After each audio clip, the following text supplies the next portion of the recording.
നിങ്ങളുടെ അടുത്ത സുഹൃത്തുക്കളോ ബന്ധുക്കളോ നിങ്ങളോട് പറയുകയാണ്, ഞാൻ നിനക്കായി എന്തൊക്കെ ചെയ്തു, നിനക്കായി ഇത്ര സമയം മാറ്റിവെച്ചില്ലേ, നിന്നെ ഞാൻ സഹായിച്ചിട്ടില്ലേ, നിനക്കായി ഞാൻ സമ്മാനങ്ങൾ കരുതി വെച്ചിട്ടില്ലേ. അങ്ങനെ എങ്ങനെ നിങ്ങളോട് നിരന്തരം പരാതിയും പരിഭവവും പറയുന്നവരെ നിങ്ങൾ കണ്ടിട്ടുണ്ടോ? നിങ്ങൾ അവരെ കേട്ടിട്ടുണ്ടോ? അത്തരക്കാരെ നിങ്ങളൊന്ന് സൂക്ഷിക്കുന്നത് നല്ലതാണ്. അവർ നിങ്ങൾക്കായി ചെയ്തതൊന്നും യഥാർത്ഥത്തിൽ നിങ്ങൾക്കു വേണ്ടിയാവില്ല. അവർക്കതൊരു കച്ചവടമാണ്. അവരുടെ പറ്റുപുസ്തകത്തിൽ കുറിച്ചു വെച്ചു മാത്രം നിങ്ങളെ സ്നേഹിക്കുകയും നിങ്ങൾക്ക് സമ്മാനങ്ങൾ തരികയും ചെയ്യുന്നവർ. അതുവഴി നിങ്ങളെ അവർ അവരുടെ നിയന്ത്രണത്തിൽ നിർത്താൻ ആഗ്രഹിക്കുന്നു. എപ്പോഴെങ്കിലും നിങ്ങൾ സ്വന്തം ചോയ്സിന് പ്രാധാന്യം കൊടുത്താൽ, നിങ്ങൾക്ക് മാത്രം അറിയാവുന്ന തിരക്കുകളിലേക്ക് പോയാൽ നിങ്ങളെ അവർ മനസ്സിലാക്കിക്കൊള്ളണമെന്നില്ല. ആ നിമിഷം മുതൽ അവർക്ക് നിങ്ങൾ പ്രശ്നക്കാരായിത്തീരും.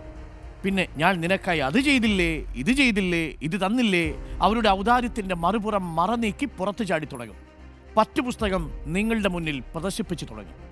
സ്നേഹത്തിന് പറ്റുപുസ്തകമില്ല എന്ന് മാത്രം പറയട്ടെ. ഇമോഷണൽ ബ്ലാക്ക് മെയിലേഴ്സ് എന്നാണ് നമ്മൾ ഇത്തരക്കാരെ പറയുക.